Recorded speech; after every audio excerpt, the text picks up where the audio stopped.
किसान भाइयों नमस्कार।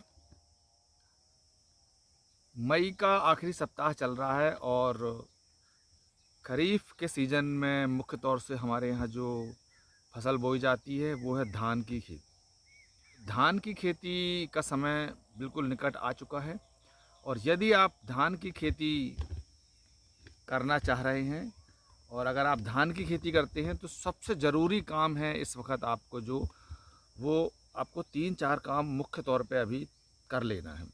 क्योंकि ये मई का आखिरी सप्ताह है और अभी 1-2 दिन के बाद नौ तपा शुरू होने वाले हैं और उसके तुरंत बाद जो है एकदम आपका काम शुरू हो जाएगा धान की खेती के लिए।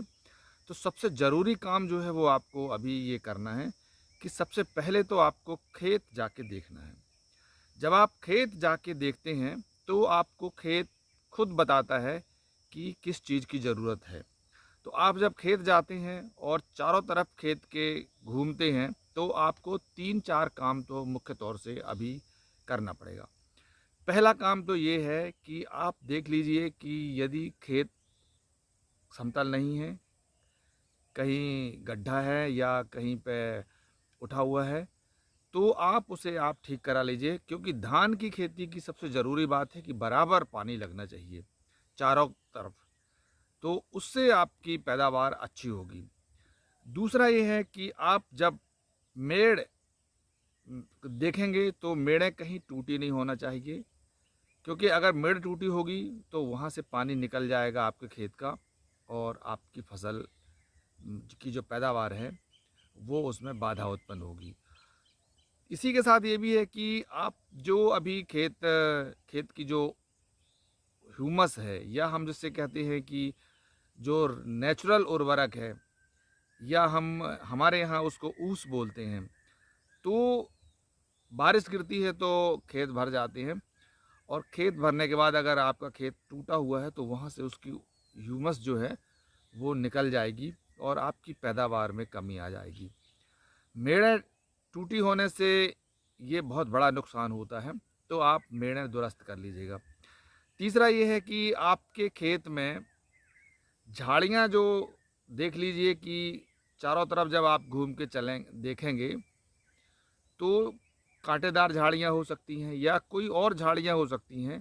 तो जब आप खेती करने जाएंगे, उसमें आप हल चलाने जाएंगे या आप उसमें ट्रैक्टर चलाएंगे तो उन झाड़ियों से आपके ट्रैक्टर का छत टूट सकती है, छप्पर फट सकता है, उसका हुड है वो ख़राब हो सकता है। अगर कांटेदार झाड़ियाँ हैं तो आपको भी परेशानी आएगी और वाहन को भी परेशानी आएगी, तो उसे आप दूर कर लीजिएगा और चारों तरफ देख लीजिएगा कि हमारा ट्रैक्टर या हमारे हल जो हैं वो चारों तरफ बराबर से चल जाएं। अगर बैल से खेती कर रहे हैं तो बैल को कोई नुकसान ना पहुंचे और यदि आप मशीन ट्रैक्टर से खेती कर रहे हैं तो ट्रैक्टर को भी किसी तरह की कोई नुकसान ना हो, ये आप सबसे पहले कर लीजिएगा।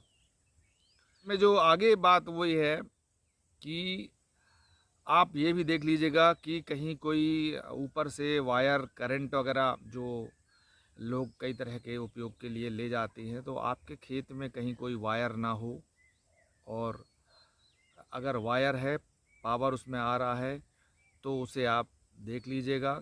इलेक्ट्रीशियन को बुला के पावर सप्लाई ख़त्म कर दीजिएगा उधर से। जो टेम्परेरी डोरी वगैरह जो रहती हैं उनको हटा लीजिएगा क्योंकि अब पानी गिरेगा खेत में, पानी गिरेगा तो नमी आएगी, खेत भर जाएंगे और उसमें अगर वो पावर ज़मीन पे जाएगा तो आपको करंट लगने का भी खतरा हो सकता है। तो ये कुछ ज़रूरी बातें थीं। इसमें से जैसे आप ये भी देख लीजिए कि खेत में आपके जो कांटे नहीं फैले होने चाहिए।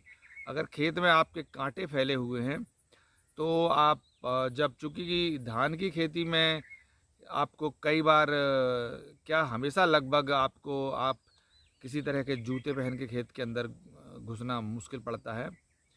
तो अगर आपको खेत के अंदर घुसना है तो फिर आपके कांटे नहीं होने चाहिए और यदि कांटे होंगे तो फिर आपको परेशानी आने वाली है। तो अभी हटा लीजिए। इसी तरह से अगर आपके खेत में कोई वेस्ट मटेरियल पड़े हुए हैं, जैसे कि कोई भूसा पड़ा हुआ है, जैसे कि धान के पराली पड़ी हुई है या कोई और डंठल पड़े हुए हैं या गर्मी में आपने कुछ लकड़ी काटी हुई है तो उसके भी वेस्ट पड़े हुए हैं, तो उन सभी वेस्ट को हटा लीजिएगा और खेत को एकदम बिल्कुल साफ़ कर लीजिएगा। चारों तरफ से देख लीजिएगा, उसके छेद वगैरह जो मेड़ में होती हैं उनको भी आप दूर कर दीजिएगा। जो छेद हैं उनको भी आप भर दीजिएगा, जिससे कि क्या होगा कि यदि पानी भरा और उन छेदों से दूसरी तरफ निकलेगा तो फिर आपकी मेड़ भी टूटने का खतरा हो सकता है।